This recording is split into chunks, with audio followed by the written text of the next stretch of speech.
Good morning or afternoon, wherever you might be. Let's remember Proverbs 16:3.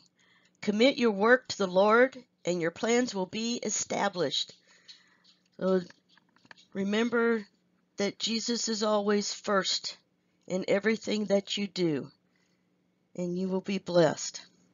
So today we're going to look at the third lecture in our series of 6.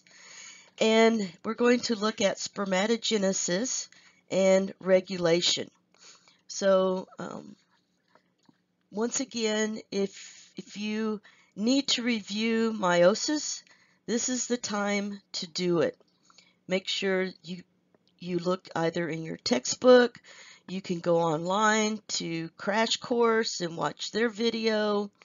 There are a lot of good things that you can access in order to understand what's going on in meiosis. So spermatogenesis is the process of forming male gametes. Remember that spermato refers to sperm and genesis is the formation of, or the beginning of, but usually it's the formation of. And we remind ourselves that this takes place in the seminiferous tubules. It begins about 14 years old. Some young males will go through puberty a little bit earlier, some a touch later. And remember that per ejaculate, there are up to 150 million sperm per milliliter in a 5 milliliter sample of semen. So, that is a ton of sperm. And so males spend a lot of their energy making sperm. And your book says they make approximately 90 million sperm a day. That is incredible. That's a massive amount of work taking place. So remember that in the seminiferous tubules, we have the spermatogenic cells. So they're going to make the sperm. We have the cystinocytes that sustain, okay? They sustain the sperm. And the myoid cells, these are the smooth muscle cells that help contract and squeeze the sperm into eventually the epididymis. And then the interstitial endocrine cells. So that name should tell you endocrine that it's going to produce some kind of hormone. And it produces androgens and some estrogen. These used to be called Leydig cells after Dr. Leydig, who figured out what they do. But remember that in anatomy and physiology, we're moving away from naming things after people. So here we look at the histology of the seminiferous tubule, and you've seen this in lab. If you've studied what I've asked you to study in lab, then you've seen these. And just remember that the cells with the big nuclei are going to be the spermatogenic cells, and they're in different stages of spermatogenesis. So if we look here, this is a nice picture, and it's showing the spermatogenic cells. And you can see in the center, where the lumen is, then you have the sperm with tails. They're not quite mature yet, but they're ready to be moved into the epididymis where they will mature. So there are 3 basic steps of spermatogenesis. The spermatogonia. Whenever you see gonia, G-O-N-I-A, that's going to relate to a stem cell. And so the stem cell undergoes mitosis. Get that in your head, mitosis, and it forms 2 spermatocytes. And one of those is is going to stay spermatogonia, and the other one is going to go through meiosis. The second step is that the spermatocytes are going to undergo meiosis to form secondary spermatocytes and spermatids. The spermatids then are going to start shedding their cytoplasm and cellular organelles except for a few mitochondria in the nucleus, and they'll also grow a tail and become sperm. You need to know those 3 steps. So the 2 types of cells from spermatogonia are called type A and type B. And type A is going to remain spermatogonia. Type B is going to undergo meiosis. Remember in meiosis that the primary spermatocytes are still diploid, but after undergoing meiosis 1, they now are secondary spermatocytes and they are haploid. And then those are going to undergo meiosis 2 and become spermatids. So remember that the products of meiosis are 4, ready? 4 genetically different haploid gametes. Write this down in your notes. 4 genetically different haploid gametes. Okay. In spermiogenesis, you need to know the difference between spermatogenesis and spermiogenesis. Spermiogenesis is the end of spermatogenesis. So spermiogenesis is where spermatids, so that's going to be the haploid gamete, are going to undergo spermiogenesis, which is where they lose their cytoplasm, their cellular organelles, so that all that's left in the head of the sperm will be the nucleus, and it begins to form a tail, elongate and form a tail. T-A-I-L, tail. 3 major regions of the sperm. The head contains the nucleus and the acrosome. You already know what's in the nucleus. The acrosome has enzymes that are going to break through the ova's protective layers so that the nucleus can get inside. The midpiece, which is going to contain mitochondria that produce the ATP. Of course, this is where the fructose is going to be taken up and go through glycolysis and aerobic cellular respiration to produce ATP. And then the tail, which is a flagellum. And what does a flagellum do? It helps things move. So here's a nice little picture. So whatever is in the head is what's going to penetrate, and the ova, and it's that little nucleus with the DNA in it, and the rest of the sperm stays outside the egg. This is fascinating. All right, spermatogenesis, that's the whole process. Takes 64 to 72 days. Wow. And there are 90 million sperm being made every day. So that's a lot.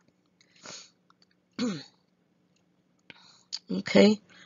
So the sperm can't swim yet, but they're going to be moved into the epididymis. And in the epididymis is where they learn to swim, and they obtain what's called, or they gain fertilizing power.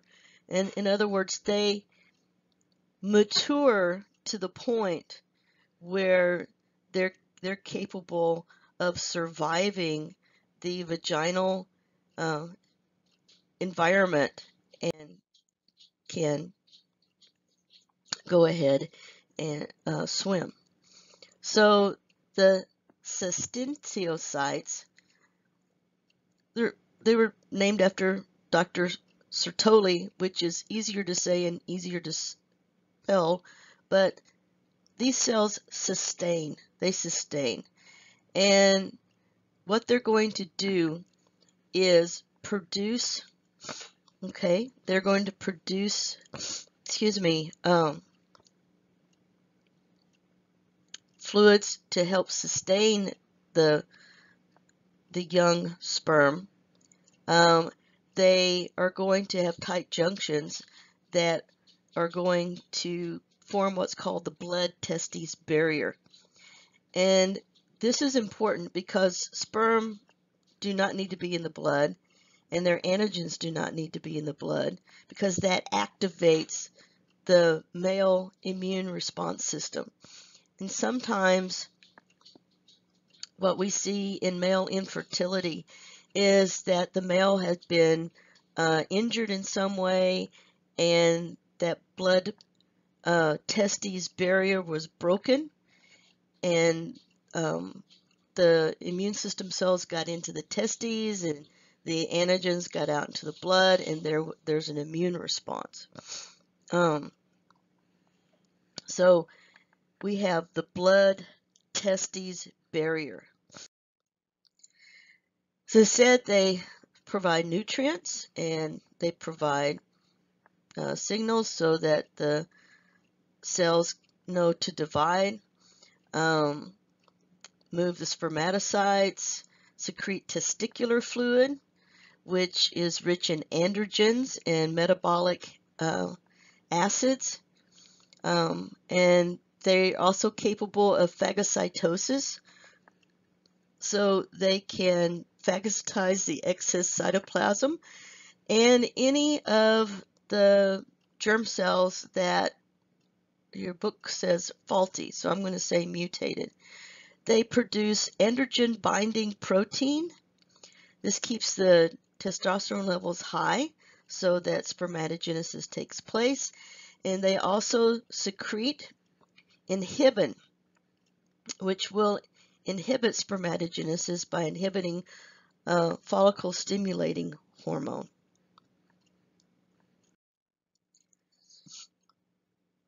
We think that we've already talked a little bit about infertility. It can be caused by the fact that the sperm aren't good quality, or not enough are being made. And of course, male fertility declines usually after the age of 50.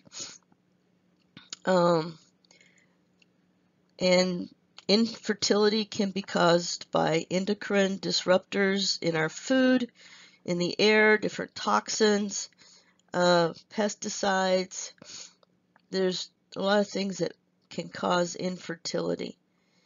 And when I worked in the hospital lab, one of my jobs was to examine semen specimens to see if the male patient was producing good quality and quantity of sperm. And it was quite a learning experience, but I actually had to time sperm swimming. And so we would have a stopwatch and have sperm races to see if they were swimming at the appropriate speed. A lot of times in men with infertility, what I saw was that a sperm might have one tail and four heads, or one head and three tails, or two heads and four tails. So it's like they didn't separate properly. And some had little short tails and they couldn't swim very well. And some were, had microcephaly, in that they had very small heads, and not good quality sperm. And it was a learning experience. Some of the other possibilities you have listed here. Radiation, remember, is going to kill, and chemotherapy kill rapidly growing cells. So as you look at these, one of the first things that fertility specialists will tell a male is to stay away from hot tubs and wearing clothing that's too tight, that holds the scrotal sac up against the body, and that's going to increase the temperature, and temperature inhibits, high temperatures inhibit spermatogenesis. All right, how is this regulated? What you might want to do is take a break here, draw a line in your notes, take a break and stretch.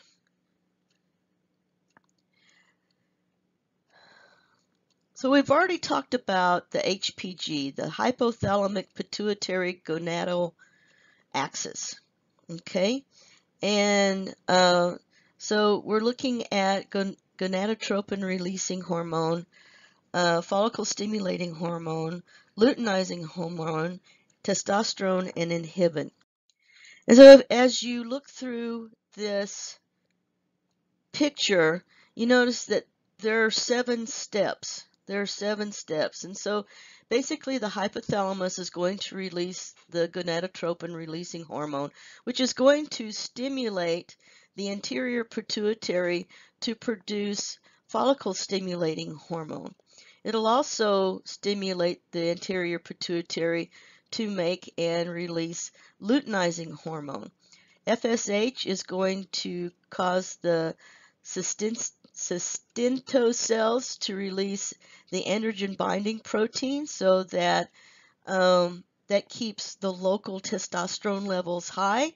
And then LH stimulates the interstitial endocrine cells to secrete testosterone. So you got to have both.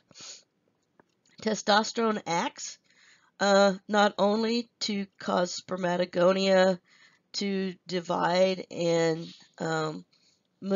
helps the cells mature into spermatids and sperm, but also it's going to affect other organs in the body, as well as what we call secondary sexual characteristics, which are in men, their voices are going to get deeper because the vocal cords are larger and thicker, because their larynx is larger. They're going to have a lot more muscle mass. They're going to have bigger bones, denser bones, because they have a larger muscle mass. They grow hair on their face, of course, hair in the pubic region, under the arms and the axillary region. And then some men, you get hair on the chest, the back, and their hair is going to change in quality.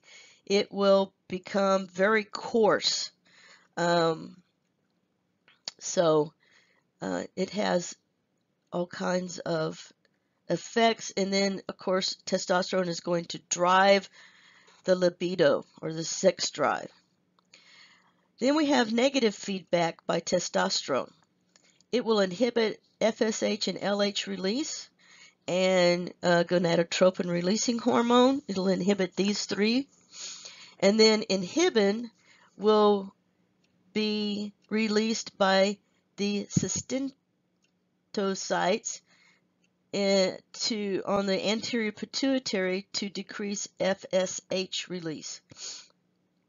So testosterone can inhibit and inhibin. So you have 2 different feedback mechanisms. So I've already gone through these steps, but here they are written out for you. Inhibin is usually released when the sperm count gets high, so when things get cluttered or jammed. Okay. What's fascinating? A male fetus has testosterone levels that are 2/3 the amount of that of an adult. And in some cases, this can be the basis of the mother having morning sickness throughout the pregnancy, because that testosterone can cross the placenta and into the mother's circulatory system.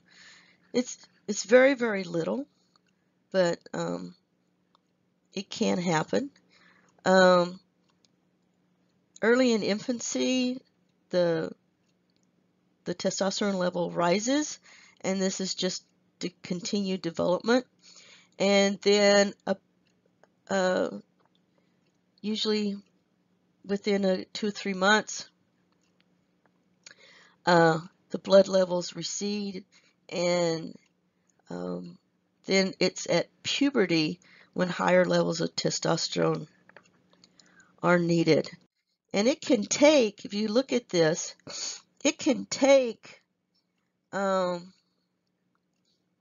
anywhere from 1 to 2 years for that adult pattern to get established. That's why you see such a huge difference in a 14-year-old and a 16-year-old, 14-year-old and 18-year-old. I'm amazed, really, guys.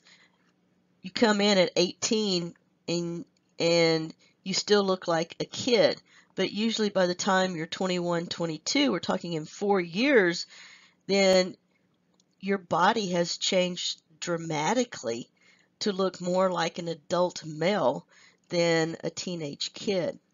So it's an ongoing process. Usually about the age of 22, everything begins to plateau and eventually begins to decrease. It depends on the man, and when that decrease takes place, but it will take place. Okay. Notice it says here it takes about 3 years to achieve balance. It can take a little bit longer or a little less. It really is going to depend on the guy. Remember that testosterone is synthesized from cholesterol. It's converted to dihydrotestosterone in the prostate and estradiol in some of the brain neurons. And I've already talked about the anabolic effects throughout the body. If you don't have enough testosterone, then you could have atrophy of the accessory organs, semen volume declines, ejaculation and erection are impaired, and basically all we got to do is give guys, give the patient testosterone replacement, and solves the problems. Decades and decades ago, before the advent of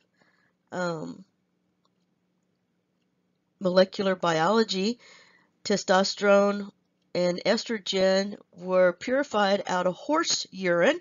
Of course, estrogen out of the female horse, and testosterone out of the male horse, and it was purified, and that's where testosterone replacement and estrogen replacement first had their origins.